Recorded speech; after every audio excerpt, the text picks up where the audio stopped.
प्राचीन समय की बात है। एक समुद्र के किनारे एक गुरु अपना आश्रम बनाकर रहा करते थे। हजारों शिष्य उनसे ज्ञान ग्रहण करने के लिए दूर दूर से उनके पास आकर रहते थे। गुरु का ज्ञान देने का तरीका भी बहुत ही अनूठा था। शुरुआत में वो अपने शिष्यों को उपदेशों के माध्यम से ज्ञान देते थे।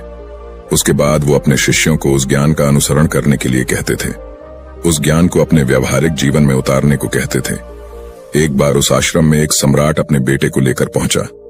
उस सम्राट ने उस गुरु से प्रार्थना की और कहा कि आप मेरे बेटे को अपने आश्रम में रहने दें और अपने तरीके से उसे ज्ञान दें।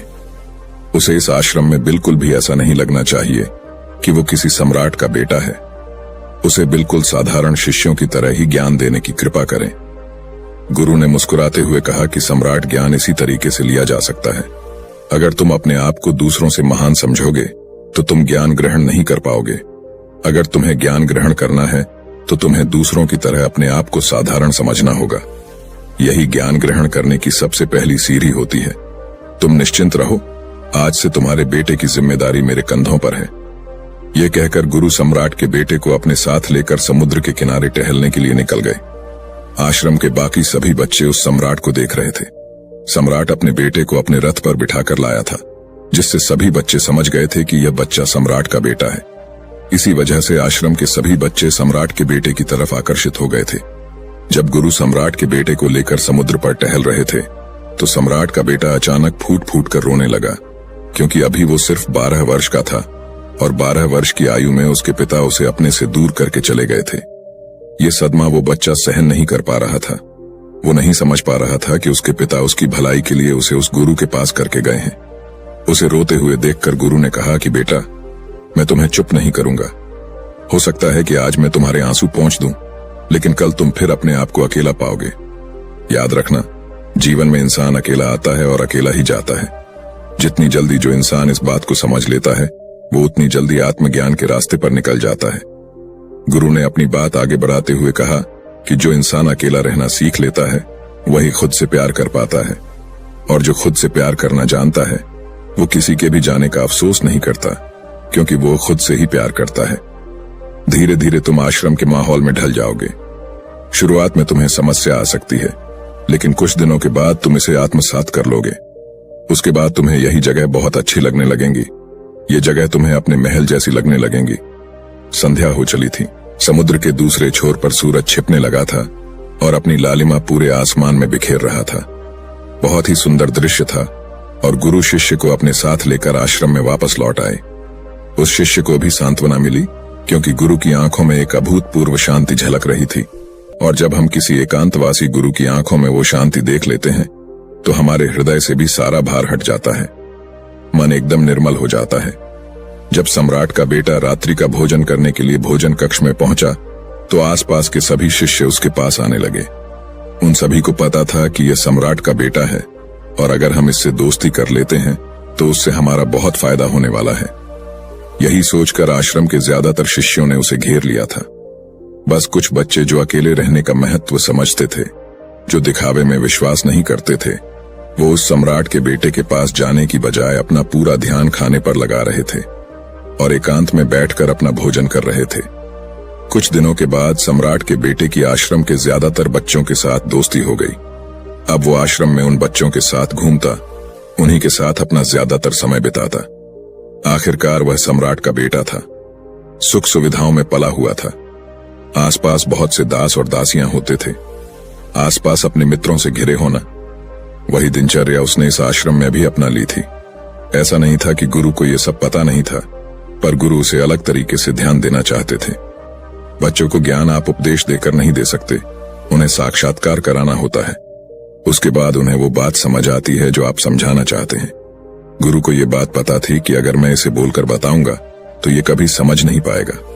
मुझे ऐसे दिखाना होगा, इसे एहसास कराना होगा कि अकेले रहकर तुम अपनी शक्तियों को जान पाओगे। ये सीख देने के लिए गुरु एक दिन उस शिष्य को अपने साथ एक ऊंची चोटी पर ले गए। चोटी पर पहुंचकर गुरु ने उसे शिष्य से कहा कि अब तुम्हारा ज्ञान पूरा हो चुका है, बस एक आखिरी रात तुम्हें यहाँ पर बितानी होगी। उसके बाद अगले दिन शाम को मैं तुम्हारे राजमहल में तुमको पहुंचा दूंगा। वो बच्चा तो ये सुनकर बहुत खुश हो गया कि अब मैं वापस अपने राजमहल चला जाऊंगा। फिर से मेरे दास और दासियां, सारी भोग की वस्तु ये मेरे पास होंगी। उस शिष्य ने गुरु से पूछा कि गुरुजी, मुझे आज रात आप यहाँ चोटी पर क्यों रहने को कह रहे हैं? आखिर मुझे कौन सा आखिरी ज्ञान यहाँ से मिलेगा? गुरु ने मुस्कुराते हुए कहा कि यहाँ पर चट्टान के पीछे तुम्हें छिपकर बैठना होगा। यहाँ पर रोज रात को एक बाज आता है।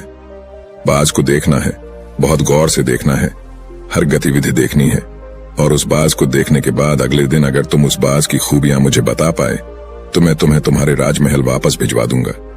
और हाँ, सुबह आने से पहले एक बात पर और ध्यान देना है। एक चरवाहा यहाँ पर अपनी बकरियों को चराने के लिए आता है। तुम्हें उन बकरियों की गतिविधियां भी देखनी है। याद रखना, बाज की गतिविधि रात को और बकरियों की गतिविधि सुबह। अगर तुम दोनों की गतिविधि ध्यान से देखकर मुझे बता पाए तो तुम इस आश्रम से हमेशा के लिए आजाद हो जाओगे। तुम्हारा ज्ञान पूरा हो जाएगा। मैं तुम्हारे पिता को कह दूंगा कि ये बच्चा हमारे आश्रम का सबसे ज्ञानी बच्चा है। ये कहकर गुरु अपने आश्रम में वापस लौट आए और वो बच्चा वहीं पर उस चट्टान के पीछे रुका हुआ उस बाज का इंतजार करने लगा। काफी वक्त बीत जाने के बाद वहां पर एक बाज अपने बच्चों के साथ पहुंचा। सम्राट के बेटे ने पूरी रात उस बाज की गतिविधि बहुत ध्यानपूर्वक देखी और सुबह होने के बाद जब चरवाहा वहां पर अपनी बकरियों को लेकर पहुंचा तो उसने एक अभूतपूर्व दृश्य देखा। उसने देखा कि वो बाज बकरी के एक मेमने को अपने पंजों में दबाकर आसमान में चला गया। उसने उस बकरी के बच्चे का शिकार कर लिया था। ये सारा दृश्य देखकर वो बच्चा आश्रम में वापस अपने गुरु के पास पहुंचा। इससे पहले कि गुरु उससे कुछ पूछते, उसने गुरु को प्रणाम करते हुए कहा कि गुरुदेव, आप आश्रम के सभी बच्चों को यहाँ पर बुला लीजिए। मैं सब लोगों को बताना चाहता हूँ कि मैंने क्या देखा। जब आश्रम के सभी बच्चे वहां पर पहुंच गए तो उस सम्राट के बेटे ने कहना शुरू किया कि मैंने अपने जीवन में बहुत से पक्षियों को देखा है, लेकिन बाज उन सभी पक्षियों में से सबसे अद्भुत और सबसे अलग होता है। उदाहरण के लिए एक तोता हम सभी ने देखा है। तोता बोलता तो बहुत है, लेकिन कभी ऊंचा आसमान में नहीं जा पाता।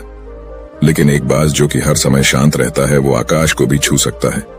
उसमें आकाश को छू लेने का सामर्थ्य होता है।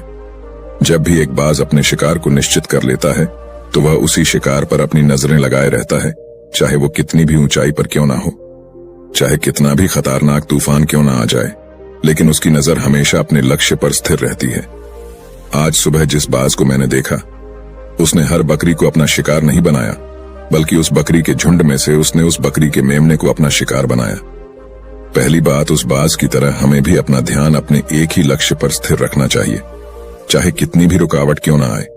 हमें अपना लक्ष्य स्पष्ट दिखाई देना चाहिए, पर पूरी एकाग्रता के साथ ध्यान देना चाहिए। तीसरी बात जो मैंने उस बाज से सीखी और जो हम सभी को सीखनी चाहिए, वह यह है कि बाज कभी भी दूसरे पक्षी के साथ नहीं रहता। वो हमेशा आकाश में अकेला रहता है। इससे हमें यह सीख लेनी चाहिए कि हमें कभी भी छोटी सोच वाले लोगों के साथ नहीं रहना चाहिए। आखिरकार हम भी वही बन जाते हैं जिनके साथ हम रहते हैं। इसीलिए या तो महान सोच वालों के साथ रहो या फिर अकेले, क्योंकि जब हम अकेले रहते हैं तभी हम खुद की ताकत और खुद की कमजोरियों को जान पाते हैं। कमजोरियों को जानकर उनको दूर कर सकते हैं और अपनी ताकत को जानकर उसका सही इस्तेमाल कर सकते हैं। लेकिन वो तभी संभव होगा जब हम अकेले रहना सीखेंगे। चौथी सीख जो हमें एक बाज से लेनी चाहिए कि एक बाज हमेशा अपनी सीमाओं से ऊपर रहता है। जब तूफान आता है तो हर एक पक्षी अपने घोंसले की तरफ भागता है, खुद को छुपाने की जगह ढूंढता है, लेकिन बाज ऐसा कुछ भी नहीं करता। वो खुद की सीमाओं को हटाकर बादलों से भी ऊपर जाने का प्रयास करता है।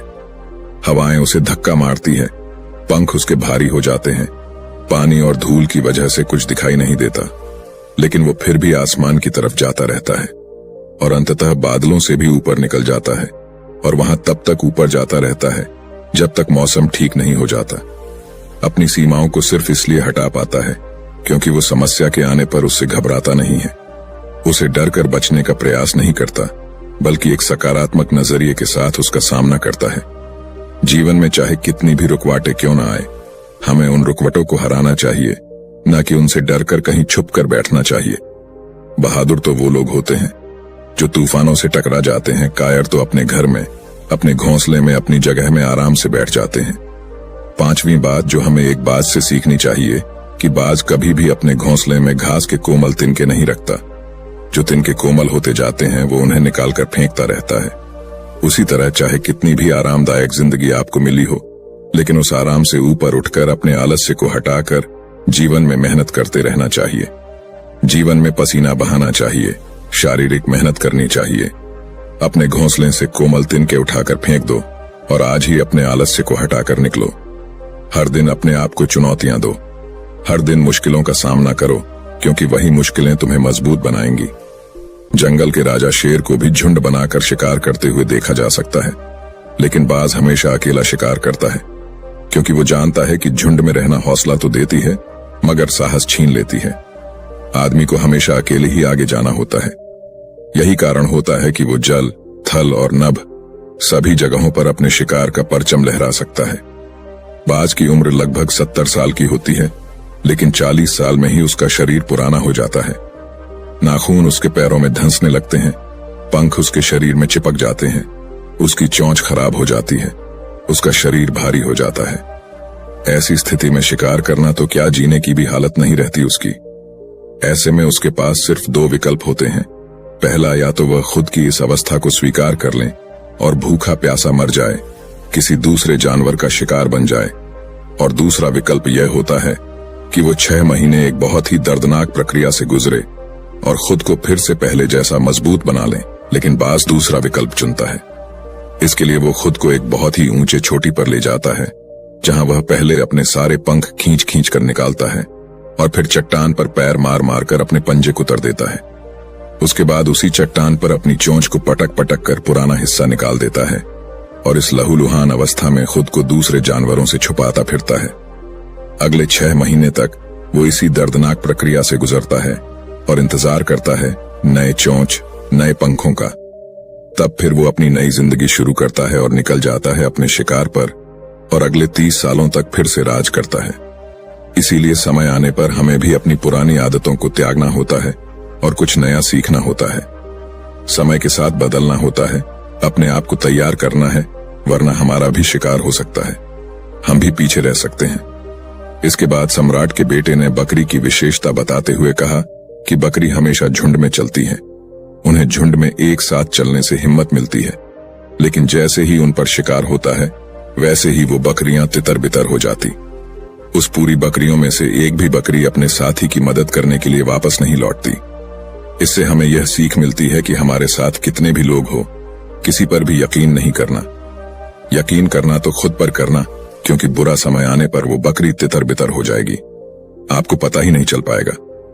गुरु को प्रणाम करते हुए सम्राट के बेटे ने अपने गुरु से कहा कि गुरुदेव, अगर मुझसे कोई सीख रह गई हो तो कृपया करके आप बताने की कृपा करें।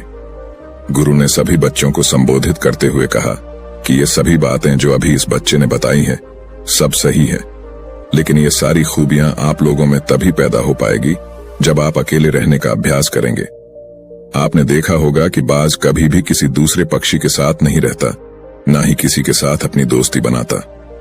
वो आसमान में अकेला रहता है और अकेला रहने की वजह से वो अपनी ताकत और अपनी कमजोरियों को जान पाता है।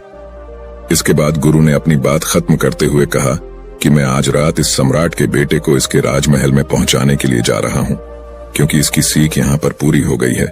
और यह कहकर गुरु उस सम्राट के बेटे को राजमहल की तरफ ले जाते हैं। तो दोस्तों, ये थी आज की कहानी। तो वीडियो को लाइक करके अनजाना पथ चैनल को सब्सक्राइब करें और कमेंट बॉक्स में नमो बुद्धाय जरूर लिखें। और दोस्तों, आपका जो भी सवाल है वो आप इस वीडियो में पूछ सकते हैं।